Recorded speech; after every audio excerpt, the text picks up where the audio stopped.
Celui qui n'a jamais assez, il est pof.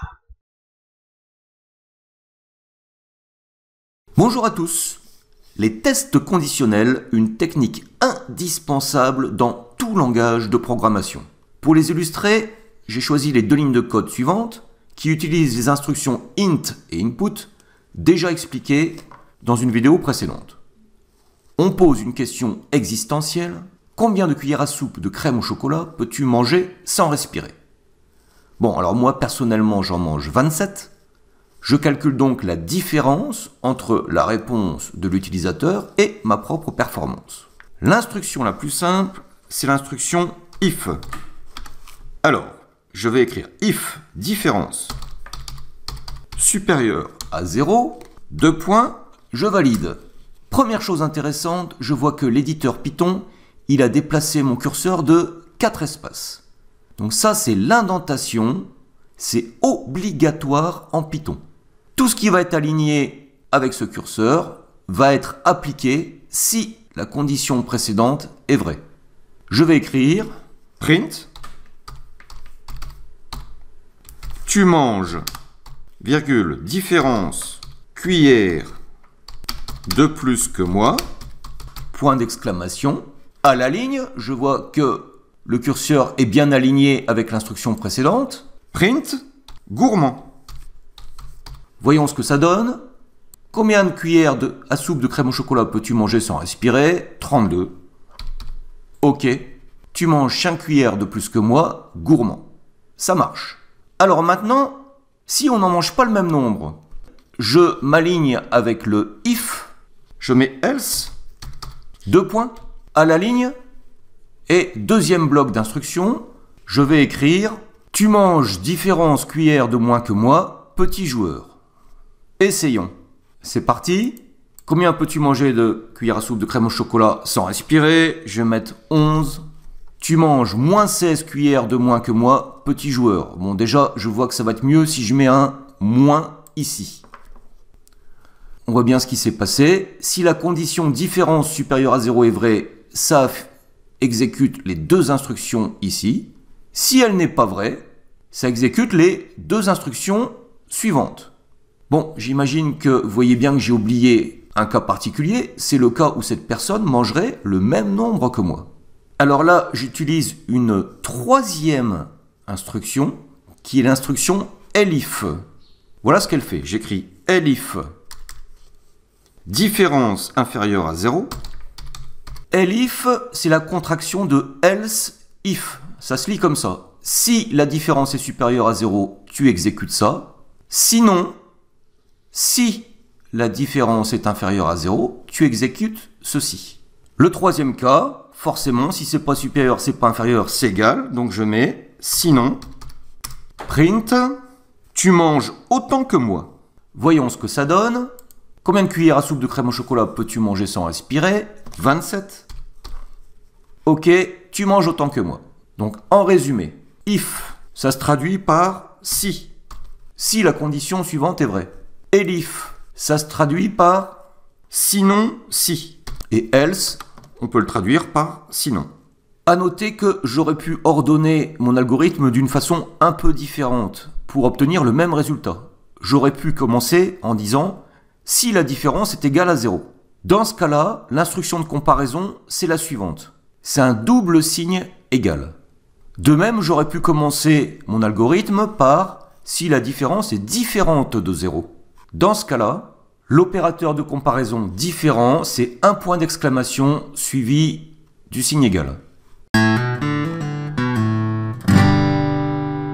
Deuxième technique indispensable en programmation, la boucle. On va commencer par l'instruction while.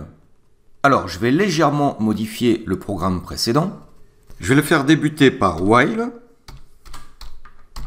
Différence différente 0. Alors, while, ça peut se traduire par tant que. Tant que la condition différence différente de 0 est vraie, exécutez le bloc d'instruction en dessous. Bon, comme on l'a vu, il faut que j'indente mon programme. Donc tout le reste du programme, il faut que je le décale de 4 caractères par rapport au while. Ça va donner ceci. Il reste un petit problème, c'est que la variable différence au départ, elle n'est pas initialisée. Il faut donc que je lui donne une valeur de départ. Pour que le bloc d'instruction en dessous soit exécuté au moins une fois, je lui donne une valeur qui va être différente de 0. Par exemple, 1. Voyons ce que ça donne. Combien de cuillères peux-tu manger? Je vais mettre 10. Il me dit petit joueur. L'instruction différence différente de 0 n'est pas encore vraie, donc il relance le bloc d'instruction en dessous du while. Je vais mettre 32. Bon, cette fois-ci, j'en ai mangé plus. Il relance encore l'instruction. Je vais remettre 8. Ça relance encore le bloc d'instruction en dessous. Et pour terminer, je vais mettre 27. Tu manges autant que moi. La condition différence différent de 0 n'est plus vraie. La boucle s'arrête. Et le programme s'arrête. Alors, premier inconvénient de cet algorithme, j'imagine que vous le devinez, c'est que si personne ne mange 27 cuillères de soupe de crème au chocolat, eh bien le programme n'est pas prêt de s'arrêter. Il suffit de se servir de l'opérateur logique AND. Je le mets ici. AND. Ensuite, je vais créer une nouvelle variable que je vais appeler compteur. Compteur inférieur ou égal à 5. Cette variable compteur, il faut que je l'initialise. Je vais la mettre au départ à 1. Et ensuite, je vais l'incrémenter, c'est-à-dire je vais lui ajouter 1 à chaque fois que le bloc d'instruction en dessous de while va être exécuté une fois. Ça se fait comme ça. J'écris compteur plus égale 1. J'aurais pu écrire autre chose. J'aurais pu écrire, je vais le mettre en commentaire, compteur égale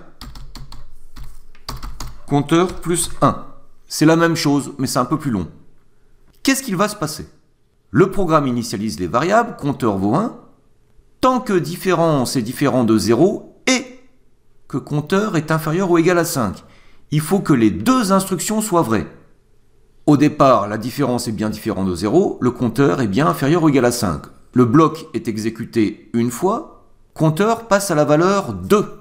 On revient ici, imaginons que ce soit toujours vrai, on exécute à nouveau le bloc, compteur passe à 3. On arrive ici, on exécute une troisième fois le bloc, compteur passe à 4. On arrive ici, on l'exécute une quatrième fois, compteur passe à 5. On arrive ici, c'est toujours vrai, compteur est bien inférieur ou égal à 5. On l'exécute une cinquième fois, compteur passe à 6.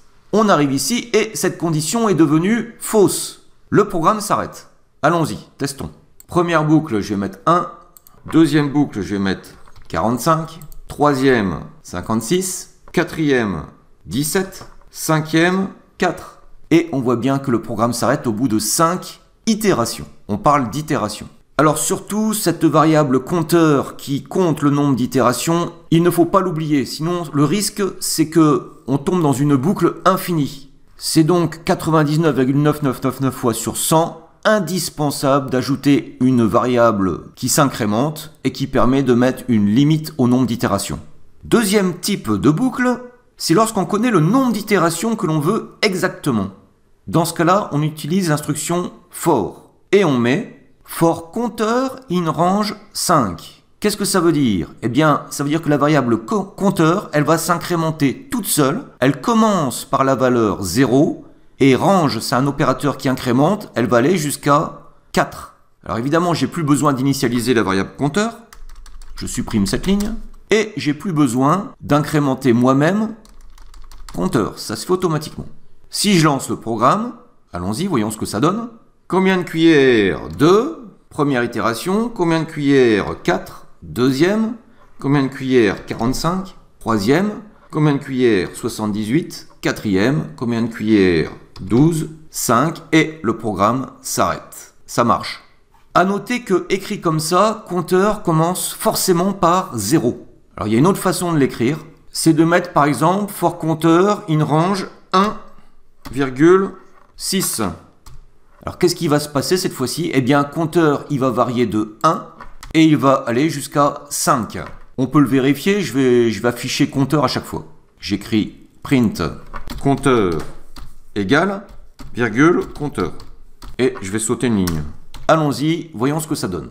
Combien de cuillères tu manges? Une, compteur égale 1. Combien de cuillères tu manges? 45, compteur égale 2. Combien de cuillères tu manges? 27, compteur égale 3. Combien de cuillères tu manges? 45, compteur égale 4. Combien de cuillères tu manges? 28, compteur égale 5. Ça s'arrête. À bientôt.